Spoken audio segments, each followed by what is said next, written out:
I remember sitting on the stage and hearing the Episcopal Committee read 18th Episcopal District and 2048 at the same time. And I didn't know what was happening. I didn't know what they were announcing. And somebody said, "You've been sent to the 18th district." And I said, "Where is the 18th district?" And they said, "Far." And so I later learned that the 18th Episcopal District was Lesotho, Botswana, Eswatini, and southern Mozambique. And that it would take 27 hours for me to get from where I live to where I would be presiding and superintending the work. I ran on a campaign of walking, doing justice and loving mercy, and then later in the second campaign on Jesus, jobs, and justice. And so I knew, as the caregiver for my mother, and knowing that the supervisor is the caregiver for her aging father, that being up close and personal to do the kind of work that I was accustomed to doing as a chief pastor was going to be very difficult. And so the question was, how do I walk humbly, do justice, love mercy? How do I open doors for Jesus, jobs, and justice in the 18th Episcopal District from California? How do we preside over annual conferences when we're still in the middle of COVID and people need to be ordained and they're waiting, and we're dealing with a dwindling crop of pastors to choose from, and people are feeling frustrated because their chief pastor is not there to physically lay hands on them.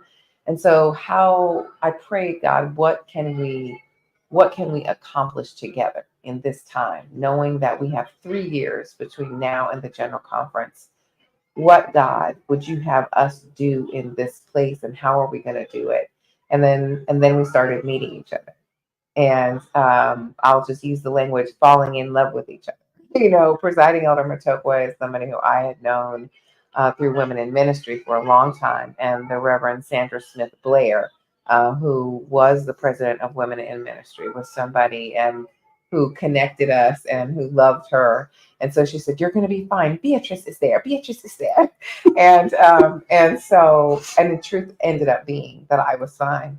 Beatrice is there. Presiding elder is there. And with her help in the district, we were able to identify who's who, what's needed, what's the hope. And I think I'll stop and let them chime in, and we'll just kind of go from there. For me, the hope became the Jesus, jobs, and justice. It was the thought that we have all of this land and folk who were willing to work the land, but not having the resources to begin the project.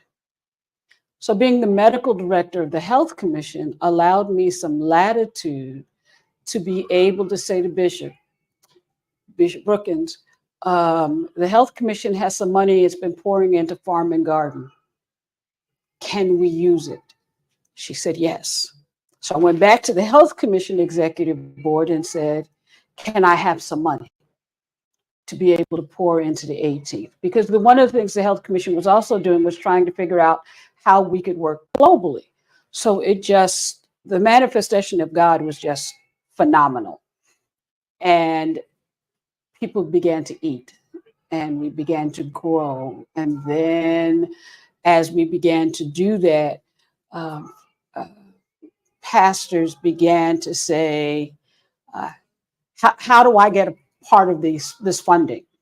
And so we began to teach grant writing and proposal writing so that there was a plan in place for sustainability, because sooner or later, the money the Health Commission had was going to run out. How do we create this work? And so a very good example of it, there's two very good examples. One is in Lesotho, where the high school, which has all of this money, all of this land, was able to use the money, and then through partnership with the Ministry of Forestry, get fruit saplings to be able to create a fence line that one, the kingdom was asking for fences, but this gave a natural fence line that people could then use to obtain more food, and at the same time gave a presence in the community that was phenomenal. And more people came to work that what looks now like a farm and not a garden. And the other one that that's a good best practice is the one in Eswatini, the Tabitha Mushroom Garden, where that now has had a 90% unemployment rate, but that garden now is employing 15 people and creating economic impact with partnership with grocery stores and restaurants to be able to stay the only oyster mushroom farm in the kingdom of Eswatini. So it's little things like that. And then the health commission being missionary, yes, the missionaries picking up the mantle and becoming more and more community engaged and more community involved, and reaching out and going and visiting people and making sure that the YPD stood up and were able to create programs around gender-based violence and using all the self-denial and being able to access materials online that normally that wasn't happening. And COVID kind of helped us with that because it was this emphasis on how do we get information when we can't mail it anymore. Nobody's traveling, so they can't pick it up and say, I'm going to take it back when I go back, because there's nobody moving. And so that became extremely helpful in that regard. So as Bishop and Supervisor have indicated, when they arrived in the 18th district, the district was bleeding. It was bleeding emotionally, spiritually, and even physically. Bleeding because COVID had hit, people had lost jobs, a lot of things were going wrong. The district itself was just financially down. They came in and they started helping us work throughout the different sectors, healing of people, healing of the district itself, healing of structures, buildings. We in the 18th district have a building that was put up by the late Bishop F.C. James. And that building was literally like a sore thumb in the middle of our capital city. It was looking horrible. The roofs were leaking, everything was a mess. And they came in and they turned that building into the best thing that has happened in the center of Maseru. They didn't end there. As Supervisor has indicated, we have children who used to go to school and come back never having had a meal.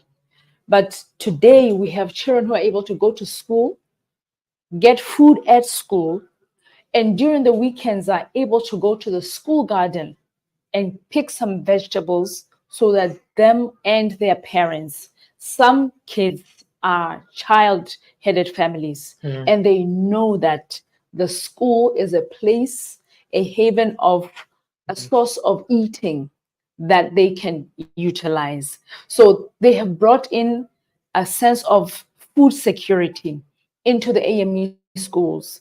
As Supervisor has indicated, we have land, but we had never utilized it. We were just sitting on it. And now our eyes are opened. Yeah. We realize that we have gold.